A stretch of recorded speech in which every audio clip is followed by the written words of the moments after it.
द्वितीयम्पि संघं शरणं गच्छामि। सर्वांना जय भीम, नमो बुद्धाय। मी प्रियंका संतोष खरात, माझ्या या यूट्यूब चॅनलवर तुम्हा सर्वांचं खूप खूप स्वागत आहे।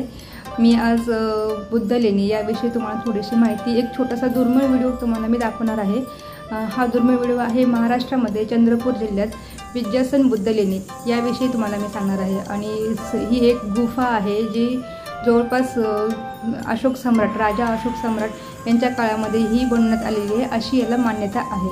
तर आपण हा छोटासा वीडियो बघून घेऊयात। महाराष्ट्र के चंद्रपुर जिले में स्थित है ऐतिहासिक विजासन बुद्ध लेनी। ऐसा माना जाता है कि इन गुफाओं का निर्माण सम्राट अशोक के काल में हुआ था।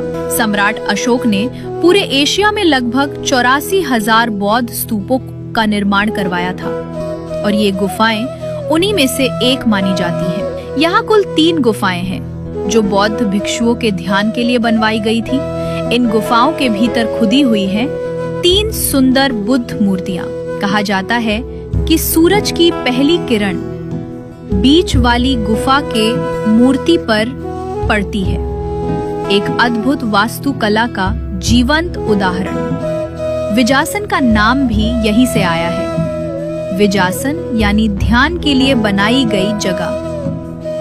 एक खास बात ये भी है कि गर्मियों में गुफा के अंदर ठंडा वातावरण होता है और सर्दियों में ये जगह गर्माहट से भर जाती है। हर साल यहाँ दूर दूर से लोग लेनी देखने के लिए आते हैं और बुद्ध पूर्णिमा पर विशेष कार्यक्रमों का आयोजन किया जाता है। विजासन लेनी एक शांत, पवित्र और ऐतिहासिक स्थल जो आज भी बुद्ध की शिक्षाओं की गूंज संजोए हुए है। मित्रांनो, तुम्ही बघू शकता विजासन बुद्ध लेणी यामध्ये जवळपास 3 बुद्ध मूर्त्या आहेत। एक पवित्र आपलं हे पवित्र विहाराचं पवित्र स्थान आहे आणि इथे जवळपास बुद्ध पौर्णिमेला असे वेगवेगळे मोठा कार्यक्रम होतात आणि इथं खूप दूरून लोक येतात की इथं ही लेणी बघण्यासाठी, कारण की एक ऐतिहासिक लेणी आहे आणि आपणही इथे या ठिकाणी भेट दिली पाहिजे।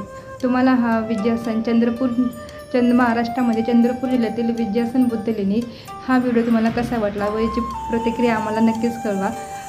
जर तुम्ही माझ्या चॅनलवर नवीन असाल तर माझ्या या चॅनलला लाईक करा, शेअर करा, सबस्क्राईब करा आणि आपण अशाच एका चांगल्या व्हिडिओमध्ये आपण भेटूयात। तोपर्यंत सर्वांना जय भीम, नमो बुद्धाय, धन्यवाद।